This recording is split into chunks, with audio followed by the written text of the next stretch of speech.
ಮಾತು ಕೇಳಿಲ್ಲ.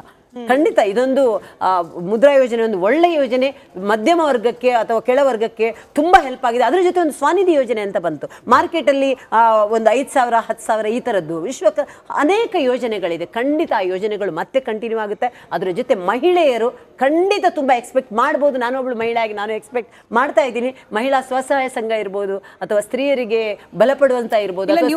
ಮಹಿಳೆಯರು ಅಂದಾಗ ಈ ನೀವು ನಂಬ್ತಿರೋ ಒಪ್ತಿರೋ ಗೊತ್ತಿಲ್ಲ, ಆದ್ರೆ 2,000 ರೂಪಾಯಿ ಹಣ ಕೈಗೆ ಸೇರ್ತಾ ಇರೋದಿದೆಯಲ್ಲ, ಅದರ ಪ್ರಭಾವ ಬಹಳಷ್ಟು ಆಗ್ತಾ ಇದೆ ಚುನಾವಣಾ ಪಾಲಿಟಿಕ್ಸ್ ಮೇಲೆ ಅನ್ನೋದು ಗೊತ್ತಾಗಿದೆ ಆಲ್ರೆಡಿ. ಈಗ ನಿರೀಕ್ಷೆ ಇರೋದು ನೇರವಾಗಿ DBT ಮೂಲಕ ಕೈಗೆ ಹಣ ಸಿಗೋ ತರ ಯೋಜನೆನಾ, ಅಥವಾ ಲಖ್ಪತಿ ದೀದಿ, ಸ್ವಸಹಾಯ ಗುಂಪುಗಳ ಮೂಲಕ ಸ್ವ ಉದ್ಯೋಗ, ಮಹಿಳೆಯರ ಕೌಶಲ್ಯ ಅಭಿವೃದ್ಧಿ ಈ ತರಕ್ಕೆ ಹೆಚ್ಚಿನ ಒತ್ತು ಕೊಡ್ತಾರೆ ಅಂತ ಅನ್ಸುತ್ತಾ, ಅಥವಾ ಕೈಗೆ ಡೈರೆಕ್ಟ್ ದುಡ್ಡು ಕೊಡೋ ರೀತಿಯಲ್ಲಿ ಬೆನಿಫಿಟ್ ಸ್ಕೀಮ್? ಸಬಲೀಕರಣ ಅನ್ನೋದು ಲಿಪ್ ಸಿಂಪತಿ ಆಗಬಾರ್ದು ಅಂತ ಒಂದು ಇದಿದೆ. ಖಂಡಿತವಾಗ್ಲೂ ಮಹಿಳೆಯರನ್ನು ಸಬಲೀಕರಣ ಮಾಡುವಂತಹ ಕೆಲಸ ಆಗೇ ಆಗುತ್ತೆ. ಸ್ವಸಹಾಯ ಈ ಥರದ್ದಾಗುತ್ತೆ. ಡೈರೆಕ್ಟ್ ಪೇಮೆಂಟ್ ಬಗ್ಗೆ ಇನ್ನೊಂದು ಸ್ವಲ್ಪದಲ್ಲಿ ಹೊತ್ತಲ್ಲಿ ಎಲ್ಲವೂ ಗೊತ್ತಾಗುತ್ತೆ. ಒಂದಂತೂ ನಿಜ, ಮಹಿಳೆಯರು ಖಂಡಿತ ಬಂಪರ್ ಸಿಗುತ್ತೆ ಮಹಿಳೆಯರಿಗೆ. ಯಾಕಂದ್ರೆ ಮಹಿಳೆಯರ ಬಗ್ಗೆ ಅನೇಕ ಎಕ್ಸ್ಪೆಕ್ಟೇಷನ್ ಕೂಡ ಇದೆ. ಹಾಗೆ ನಮ್ಮ ನರೇಂದ್ರ ಮೋದಿ ಅವರು ತುಂಬಾ ರೆಸ್ಪೆಕ್ಟ್ ಕೂಡ ಇಟ್ಕೊಂಡಿದ್ದಾರೆ ಅಂತ ಹೇಳಿದ್ರಲ್ಲಿ ಎರಡು ಮಾತಿಲ್ಲ. ಎಲ್ಲ ಮಹಿಳೆಯರಿಗೆ ಒಂದು ವರ್ಗ ಅಂತ ಇರಲ್ಲ, ಎಲ್ಲರಿಗೂ ಇದ್ದೇ ಇರುತ್ತೆ. ಅದರಲ್ಲಿ ಏನು ಡೌಟೇ ಬೇಡ.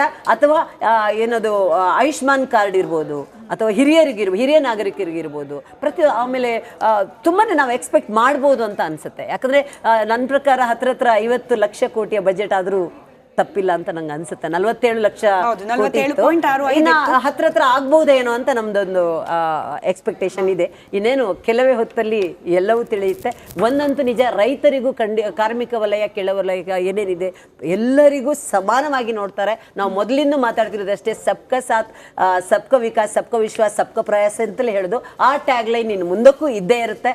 2047 ವಿಕಸಿತ ಭಾರತದ ಕನಸು ಏನಿದೆ ಅದಕ್ಕೆ ಪೂರಕವಾದ ಬಜೆಟ್ ಇದ್ದೇ ಇರುತ್ತೆ. ಇದರಲ್ಲಿ ಯಾವುದೇ ಸಂಶಯ ಬೇಡ. ರಾಜಗೋಪಾಲ್ ಸರ್, ಈ ಪ್ರೊಡಕ್ಷನ್ ಲಿಂಕ್ಡ್ ಇನ್ಸೆಂಟಿವ್ ಸ್ತರದಲ್ಲಿ ನಾನು ನ್ಯಾಷನಲ್ ಡಿಬೇಟ್ ಒಂದಲ್ಲಿ ಗಮನಿಸ್ತಾ ಇದೆ, ಎಂಪ್ಲಾಯ್ಮೆಂಟ್ ಲಿಂಕ್ಡ್ ಇನ್ಸೆಂಟಿವ್ ತರಬೇಕು. ಆವಾಗ ಉದ್ಯೋಗ ಕೊಡುವವರಿಗೂ ಉತ್ತೇಜನ, ಈ ನಿರುದ್ಯೋಗ ಸಮಸ್ಯೆಗೂ ಕೂಡ ಅದು ಒಂದು ರೀತಿಯಲ್ಲಿ ಪೂರಕವಾಗಿ ವರ್ಕ್ ಆಗಬಹುದು ಅನ್ನೋದಿದೆ.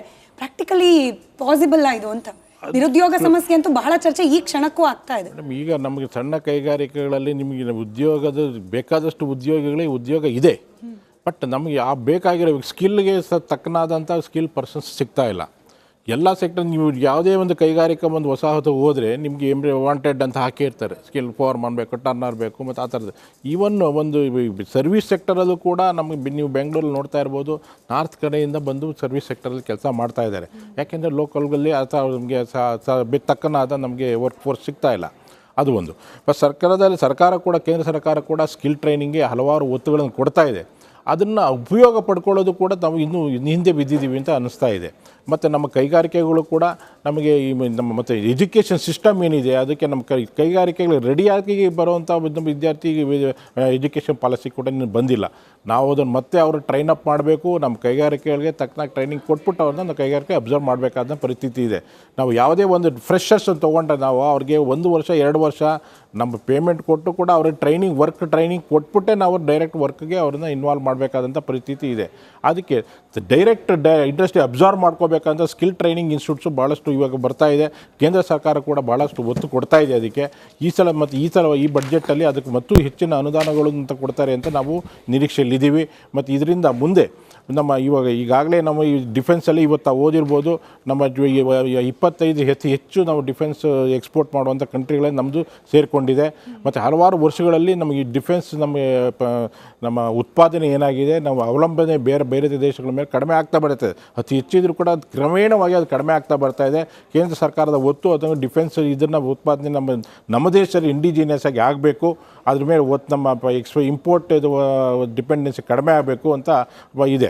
ಅದು ಬೇರೆ ಕಡೆ ಪ್ರಾಜೆಕ್ಟ್ ಕೊಟ್ಟಾಗ ಕೂಡ ಅದನ್ನು ನಮ್ಮ ದೇಶದಲ್ಲಿ ಉತ್ಪಾದನೆ ಮಾಡಬೇಕು ಮತ್ತು ಸಣ್ಣ ಈ ಬಿಡಿ ಪಾರ್ಟ್ಸನ್ನು ನಮ್ಮ ಸಣ್ಣ ಕೈಗಾರಿಕೆಗಳಿಗೆ ಕೊಡಬೇಕು ಅಂತ ಕೂಡ ಕಂಡೀಷನ್ ಆಗ್ತಾ ಇರೋಂಥ ಕೂಡ ನಿಬಂಧನೆಗಳು ಮಾಡ್ತಾ ಇದ್ದಾರೆ. ಕೈಗಾರಿಕಾ ಸಚಿವರಾಗಿರೋ ಕಾರಣಕ್ಕಾಗಿ ಹೆಚ್ಚಿನ ನಿರೀಕ್ಷೆಗಳನ್ನು ಯಾಕಂದರೆ ಈ MSMEಗಳಿಗೆ ಸಾಲ ಸೌಲಭ್ಯಗಳನ್ನು ಕೊಟ್ಟರೆ, ತೆರಿಗೆ ವಿನಾಯಿತಿಗಳನ್ನು ಕೊಟ್ಟರೆ ಬೇರೆ ರೀತಿಯಲ್ಲಿ ಅಭಿವೃದ್ಧಿ ಕಾಣಬಹುದು ಅಂತೇಳಿ, ಹಾಗಾಗಿ ಸಚಿವರು ಕೂಡ ನಮ್ಮದೇ ರಾಜ್ಯದವರಾಗಿರೋ ಕಾರಣಕ್ಕಾಗಿ ಇಡೀ ದೇಶದ ವಿಚಾರಗಳು ಬಂದಾಗಲೂ ಕೂಡ ನಮಗೊಂದು ಆಸೆ ಜಾಸ್ತಿ ಇರುತ್ತೆ ರಾಜ್ಯಕ್ಕೆ ಏನು ಹೆಚ್ಚಿಗೆ ಬರುತ್ತೆ ಅಂತ.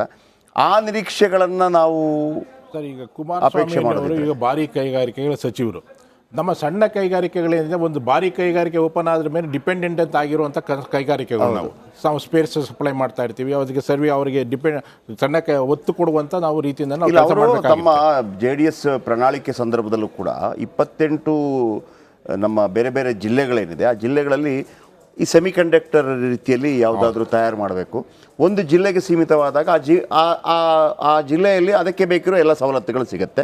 ಆ ಜಿಲ್ಲೆಯಲ್ಲಿರುವಂಥದ್ದನ್ನೇ ಮತ್ತೊಂದು ಜಿಲ್ಲೆಯಲ್ಲಿ ಮಾಡುವಾಗಿಲ್ಲ, ಯಾಕಂದರೆ ಆ ಜಿಲ್ಲೆ ಇಡೀ ಕಂಪ್ಲೀಟಾಗಿ ಅದರ ಮೇಲೆ ಡಿಪೆಂಡ್ ಆಗಿರುತ್ತೆ. ಹಾಗಿರುವಾಗ ಕೆಲಸಗಳು ಜಾಸ್ತಿ ಆಗುತ್ತೆ. ಅದು ಮಾಡ್ತಾ ಇದ್ದಾರೆ. ಒನ್ ಡಿಸ್ಟ್ರಿಕ್ಟ್ ಒನ್ ಪ್ರಾಡಕ್ಟ್ ಅಂತ ಒಂದು ರಾಜ್ಯ ಸರ್ಕಾರ ಕೂಡ ಒಂದು ಯೋಜನೆ ಇತ್ತು. ಅದು ಕೇಂದ್ರ ಸರ್ಕಾರ ಕೂಡ ನೀವು ಒಂದು ಕ್ಲಸ್ಟರ್ ರೀತಿ ಮಾಡಬೇಕು, ಒಂದು ಕೈಗಾರಿಕೆ ಅಭಿವೃದ್ಧಿ ಮಾಡಬೇಕು ಅಂತ ಒಂದು ಯೋಜನೆಗಳಿದೆ.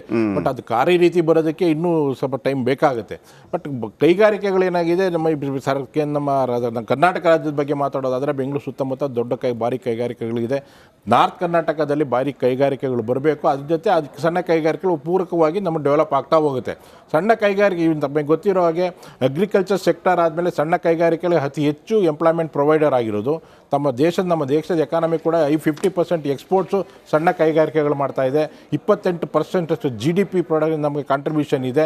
ಮತ್ತು ಅತಿ ಪೇಯ್ಡ್ ಎಂಪ್ಲಾಯ್ಮೆಂಟ್ ಏನಿದೆ ದೇಶದಲ್ಲಿ ಅತಿ ಹೆಚ್ಚು ಕೊಡ್ತಾ ಇರೋದು ಸಣ್ಣ ಕೈಗಾರಿಕೆಗಳು. ಸಣ್ಣ ಕೈಗಾರಿಕೆ ನರೇಂದ್ರ ಮೋದಿ ಅವರು ಹೇಳೋದು ಕೂಡ ಈಗ ಸಾಧಾರಣವಾಗಿ ಪ್ರತಿಯೊಬ್ಬರು ಏನಂತಂದರೆ ಸರ್ಕಾರಿ ಕೆಲಸಗಳೇ ಸಿಗಬೇಕು ಅಂತ ಬಯಸ್ತಾ ಇರ್ತಾರೆ. ಹಾಗೆ ಮಾಡೋಕ್ಕಾಗಲ್ಲ. ಸಂಪೂರ್ಣವಾಗಿ ನಾನು ಅದನ್ನು ಮತ್ತೊಮ್ಮೆ ಹೇಳಿದ್ದೆ, ಎಲ್ಲರೂ ಬಿಸ್ನೆಸ್ ಮುಖಾಂತರ ಬರಬೇಕು ಅಂತ. ಆ ಮೂಲಕ ಬಹಳಷ್ಟು ಒಂದು 12-24 ಕೋಟಿಯಷ್ಟು ಯುವಕ ಯುವತಿಯರು ತಮ್ಮದೇ ಆದಂಥ ಸ್ವಂತ ಉದ್ಯಮಗಳನ್ನು ಸ್ಥಾಪಿಸಿದ್ದಾರೆ ಅಂಥೇಳಿ. ಈಗ ಏನಾಗ್ತಾ ಇದೆ, ಸರ್ಕಾರಿ ಕೆಲಸವೇ ಕೆಲಸ ಅಂತ ಆಗಿಬಿಟ್ಟಿದೆ. ಅದರ ಹೊರತಾಗಿ ಖಾಸಗಿ ವಲಯದ ಕೆಲಸ ಇನ್ನೊಂದು ಕೆಲಸ. ಇದರ ಹೊರತಾಗಿ ಸ್ವಯಂ ಉದ್ಯೋಗ ಮಾಡುವಂಥದ್ದು ಇದೆಯಲ್ಲ, ಅದಕ್ಕೆ ಇನ್ನೂ ಕೂಡ ತೆರೆದುಕೊಂಡಿದೆಯಾ ಭಾರತ ಕಂಪ್ಲೀಟಾಗಿ? ಯಾಕಂದರೆ ಈಗಲೂ ಕೂಡ ನಮಗೆ ಸೇಫ್ ಯಾವುದು ಅಂತಂದರೆ ಯಾವುದಾದ್ರೂ ಒಂದು ಖಾಸಗಿ ವಲಯದ ಕಂಪನಿಗೆ ಸೇರೋದು ಅಥವಾ ಸರ್ಕಾರಿ ಜಾಬ್ ಮಾಡೋದು, ಅಲ್ಲಿ ಬರುವಂಥ ಸಂಬಳ ಸೇಫ್ ಅನ್ನುವಂಥದ್ದು. ಆದರೆ ಈ ವಾಣಿಜ್ಯ ವಲಯ ಏನು ಹೇಳುತ್ತೆ ಅಂತಂದರೆ ಯಾವತ್ತೂ ಕೂಡ ಅದು ಸೇಫ್ ಅಲ್ಲ. ಅದು ನಿಮಗೆ ಒಂದು ರೀತಿಯಲ್ಲಿ ಡ್ರಗ್ಸ್ ಕೊಟ್ಟ ಹಾಗೆ. ಪ್ರತಿ ತಿಂಗಳು ಸಂಬಳ ಬರುತ್ತೆ, ನೀವು ಅಲ್ಲೇ ಇರ್ತೀರಿ, ನಿಮ್ಮ ಕೌಶಲ್ಯಗಳನ್ನು ಅಭಿವೃದ್ಧಿಪಡಿಸೋಕೆ ನಿಮಗೆ ಅವಕಾಶನೇ ಇರೋದಿಲ್ಲ. ನೀವೇನಾದರೂ ಒಂದು ಬಿಸ್ನೆಸ್ ಮಾಡಬೇಕು ಅಂತ ಹೇಳೋ, ಅದಕ್ಕಾಗಿ ನಾವು ನಿಮಗೆ ಒಂದು ಸಾಲ ಇಂಥ ವ್ಯವಸ್ಥೆಗಳನ್ನು ಮಾಡ್ತೀವಿ ಅಂತೇಳಿ. ಆ ಬದಲಾವಣೆಗಳು ಯಾಕೆ ಬರಬೇಕು ಅಂದರೆ ಮೈಂಡ್ ಸೆಟ್ ಆ ಥರ ಇದೆ ಸರ್. ಯಾರು ಕೂಡ ನಾನದು ಡಿಗ್ರಿ ಅಥವಾ ಮತ್ತೊಬ್ಬ ಅಥವಾ ಮ್ಯಾನೇಜ್ಮೆಂಟ್ ಎಲ್ಲ ಹೊರಗೆ ಬಂದ ನಂತರ ಕೂಡ ಆತ MBA ಮಾಡಿ ಮ್ಯಾನೇಜ್ಮೆಂಟ್ ಹೊರಗೆ ಬಂದ ನಂತರ ಕೂಡ ಆತ ಸ್ವಂತ ಉದ್ದಿಮೆಯನ್ನು ತೆರೆಯೋಣ 10 ಲಕ್ಷಕ್ಕೆ ಯೂಸ್ ಮಾಡಿ ಅಂತ ಆಲೋಚನೆ ಮಾಡೋದಿಲ್ಲ. ಈಗ ಧೀರುಭಾಯಿ ಅಂಬಾನಿಯವ್ರಿಗೂ ಕೂಡ ಅಷ್ಟೇ, ಯಾರು ಸಾಲ ಕೊಡಲಿಲ್ಲ, ಕೊನೆಗೆ ಸಿಂಡಿಕೇಟ್ ಬ್ಯಾಂಕ್ 10 ಲಕ್ಷ ರೂಪಾಯಿ ಸಾಲ ಕೊಡ್ತು. ಸೊ ಹಾಗಾಗಿ ಕೊನೆ ತನಕ ಅವರು ಸಿಂಡಿಕೇಟ್ ಬ್ಯಾಂಕಿನ ಅಕೌಂಟನ್ನು ಇಟ್ಕೊಂಡಿದ್ರು. ಆ ಥರದ ಆಲೋಚನೆಗಳು ನಮ್ಮ ಭಾರತೀಯ ಯುವಕ ಯುವತಿಯರಲ್ಲಿ ಇಲ್ಲ. ಯಾಕೆ ಅದನ್ನು ಹೆಂಗೆ ಚೇಂಜ್ ಮಾಡೋದು ಅಂತ ನನಗೆ ಅರ್ಥ ಆಗ್ತಿಲ್ಲ. ಅಂತ ನಿಮಗೆ ಫೈನಾನ್ಸಿಯಲ್ ಬ್ಯಾಂಕಿಂಗ್ ಸೆಕ್ಟರ್ ಲೋನ್ಸ್ ಇತ್ತು, ಇದುವರೆಗೂ ಭಾಳ ಕಷ್ಟ ಇತ್ತು. CGTMS ಇಂದ ಇವಾಗ ಒಂದು ಸೆಂಟ್ರಲ್ ಗೌರ್ಮೆಂಟ್ ಸ್ಕೀಮ್ ಬಂದಿದೆ, ಅಪ್ ಟು 5 crores ನಿಮಗೆ ವಿತೌಟ್ ಸೆಕ್ಯೂರಿಟಿ ಒಂದು ಇಂಡಸ್ಟ್ರಿ ಓಪನ್ ಮಾಡೋರಿಗೆ ಕೊಡಬೇಕು ಅಂತ ಮಾಡಿದೆ. ಆದರೂ ಕೂಡ ಬ್ಯಾಂಕ್ ಎಲ್ಲೋ ಒಂದು ಕಡೆ ಇನ್ನು ಹಳೆಯ ಮೈಂಡ್ ಸೆಟ್ಟಿಂದ ಆಚೆ ಬಂದಿಲ್ಲ. ಪೂರ್ವಕವಾಗಿ ನಮಗೆ ಇಮಿಡಿಯೇಟ್ ಈಸಿಯರ್ ಲೋನ್ಸನ್ನು ಕೊಡೋದಕ್ಕೆ ಇವತ್ತು ಕೂಡ ಬಂದ್ಬರ್ತಾರೆ. ಅದನ್ನೇ ನಾನು ಕೇಳ್ತಿರೋದು. ಈಗ ಕಾಂತಿ ಶೆಟ್ಟಿ ಅವ್ರ ಹತ್ರ ಅದನ್ನೇ ಕೇಳ್ತಿರೋದು. ನಾವು ದೊಡ್ಡ ಉದ್ಯೋಗಸ್ಥರಿಗೆ ಅಥವಾ ಏನು ಉದ್ಯಮಿಗಳಿಗೆ ಸಾವಿರಾರು ಕೋಟಿ ಸಾಲ ಕೊಟ್ಟು ಸಮ್ಟೈಮ್ಸ್ ಒಂದು ಬರದೇ ಇರುವಾಗ ಸರ್ಕಾರ ಅವರನ್ನು ಸೇವ್ ಮಾಡೋದು ಕೂಡ ಒಂದು ಚರ್ಚೆಗಳೇನೇ ಇರಲಿ. ಅದರ ಬದಲಾಗಿ ಈ ಹೊಸ ಯುವತಿಯರು ಇರ್ತಾರಲ್ಲ, ಅವರಿಗೆ ಈ ಮುದ್ರಾದ ಮುಖಾಂತರ ಆಯ್ತಪ್ಪ ಬಂದಿಲ್ಲ ಅಂದರೂ ಪರವಾಗಿಲ್ಲ, ಅದನ್ನು ವಾಪಸ್ ತಗೊಳ್ತೀವಿ ಅನ್ನುವಂಥ ಒಂದು ಧೈರ್ಯ ಬರೋದಲ್ಲ, ಅದನ್ನೇ ಆ ಧೈರ್ಯ ಬರಿಸೋದು ಹೇಗೆ? CGTMS ನೋಡಿ ಸರ್, ಬ್ಯಾಂಕ್ಗೆ ಅವರಿಗೆ ಲಾಸ್ ಏನಿಲ್ಲ. ಅದು ಅಕಸ್ಮಾತ್ ಅವ್ನು ಪ್ರೀಪೇಮೆಂಟ್ ಮಾಡಿದೆ ಅವರು ಸೆಂಟ್ರಲ್ ಗೌರ್ಮೆಂಟ್ ಅದು ಗ್ಯಾರಂಟಿ ಇದೆ. ಅದು ನೀವು ಬ್ಯಾಂಕ್ಗೆ ಅದನ್ನು ವಾಪಸ್ ಕೊಡುವಂಥ ಒಂದು ಇದ್ದಂಗೆ. ಹೌದು. ಅದರಿಂದ ಬ್ಯಾಂಕ್ಗೆ ಏನು ಲಾಸ್ ಏನಾಗಲ್ಲ. ಒಂದು 15% ಏನೋ ಮಾರ್ಜಿನ್ ಮಾತ್ರ ಬ್ಯಾಂಕಿಗೆ ಸ್ವಲ್ಪ ಲಾಸ್ ಆಗ್ಬೋದು. ಅದು ಬಿಟ್ಟರೆ ಅವನು ಕೊಡಲೇ ಇಲ್ಲ, ಉದ್ಯಮಿ ಸಾಲ ತೊಗೊಂಡು ವಾಪಸ್ ಮಾಡಲೇ ಇಲ್ಲ ಅನ್ನೋದಕ್ಕೆ ಬ್ಯಾಂಕಿಗೆ ಹೆಚ್ಚಿನ ಲಾಸ್ ಏನಾಗಲ್ಲ. ಆದರೂ ಕೂಡ ಇವತ್ತು ಬ್ಯಾಂಕಿಂಗ್ ಸೆಕ್ಟರ್ನಲ್ಲಿ ಏನಾಗಿದೆ, ಇನ್ನೂ ಕೂಡ ಓಪನ್ ಅಪ್ ಆಗಿಲ್ಲ. ನೀವು ತಾವು ನೋಡಿ ಯಾವುದೇ ಬ್ರಾಂಚಸಲ್ಲಿ ನೋಡ್ಬೋದು, ಬೇರೆ ಎಲ್ಲ ಲೋನ್ಸ್ ಪಬ್ಲಿಸಿಟಿ ಕೂಡ ಇರ್ತದೆ. ಗೋಲ್ಡ್ ಲೋನ್ ಇರ್ಬೋದು, ಎಜುಕೇಷನ್ ಲೋನ್ ಇರ್ಬೋದು, ಆಟೋಮೋಟಿವ್ ಲೋನ್ ಇರ್ಬೋದು, ಎಲ್ಲ ಲೋನ್ದು ಪೋಸ್ಟರ್ಸ್ ಇರ್ತದೆ. ಸಣ್ಣ ಕೈಗಾರಿಕೆಗಳಿಗೆ ಲೋನ್ ಇರೋದ್ರ ಬಗ್ಗೆ ಯಾವುದೇ ಒಂದು ಬ್ಯಾಂಕಲ್ಲಿ ಸ್ಕೀಮ್ ಅನೌನ್ಸ್ಮೆಂಟು ಓಪನ್ ಆಗಿ ಹಾಕಿರೋದು ಯಾವುದೇ ಪೋಸ್ಟರ್ಸು ನಾವು ನೋಡಲಿಲ್ಲ.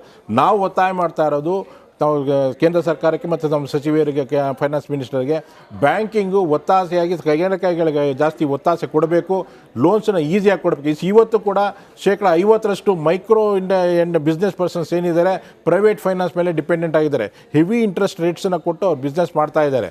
ಆ ಬ್ಯಾಂಕಿಂಗ್ ಅವ್ರು ಕಡಿಮೆ ರೇಟ್ಸಲ್ಲಿ ಕೊಡೋದಾದರೆ ಅವರು ನಿಜಕ್ಕೂ ಬ್ಯಾಂಕ್ ಹತ್ರನೇ ಬಂದು ಸಾಲ ತೊಗೊಳ್ತಾರೆ.